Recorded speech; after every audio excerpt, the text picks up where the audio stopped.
So when you're feeling stuck, usually what it is you're actually just grounding and you're mistaking it for stuckness. So when you're feeling stuck, it's usually what I call an earthing period.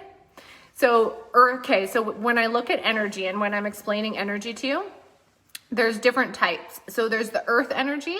That's a very, there's not a ton of movement, not a lot is going on, and it's my least favorite spot to be. But different people jive with different energies better. Like some people are very naturally, really good at being in the earthy. They like to just be still. They like stillness. They like that.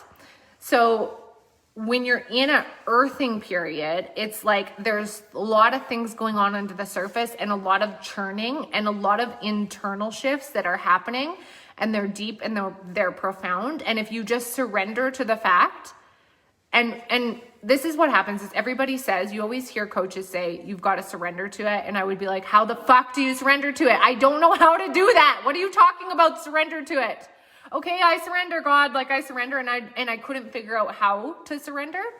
And for me, what I had to do was, instead of learning how, surrender is let go, instead of figuring out how to let go in my brain, I had to feel it in my body and lead with my body. So when you can't get yourself to surrender to your husband and the things going on with your husband, instead, if you feel the marriage and you think about the marriage, and you can think about either the desire of the marriage or the fear of the marriage. And then you see what arises in your body. And then you just let that feeling in your body occur. And you just let it occur. And you just let it occur. And you sit into the feeling until it starts to change. That's you surrendering to it.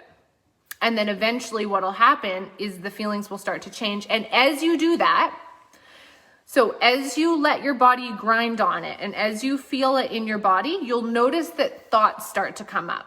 And those thoughts are part of the energy digesting, and it's coming out in thoughts. So because you're grinding it in your body and because you're feeling it in your body and you're letting your body digest it, deeper connection, it's very important to not hold back. So whether I'm doing something free or in a program or with a private client or with a trial of a private client, I never hold back in fear of maybe they won't buy that thing.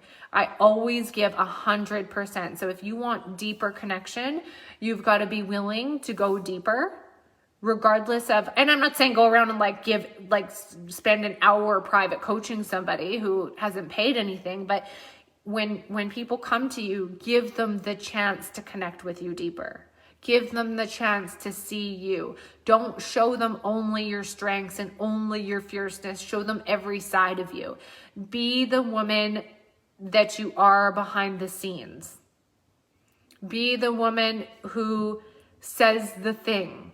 Say the thing, say all the things. Looking at the ways that you feel uncomfortable with connecting and almost purposely putting yourself into the position where you have to. So if you feel weird about communicating, then purposely putting yourself, purposely triggering yourself basically over and over again until it's comfortable.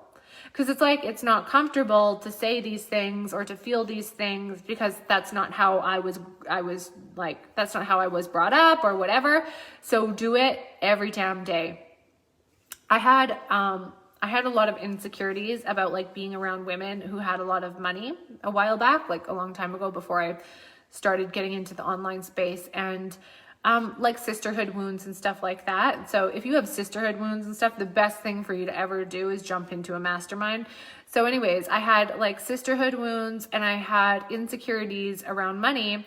And so I went into a mastermind and I was triggered every fucking day for a year. And I just continued to show up and I continued to speak and I continued. And every single day I did not let myself hold back. Every single day I purposely triggered myself, and that was not comfortable.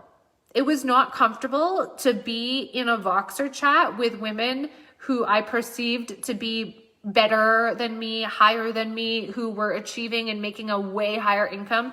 That was not comfortable, but I did it so much that it wasn't as bad.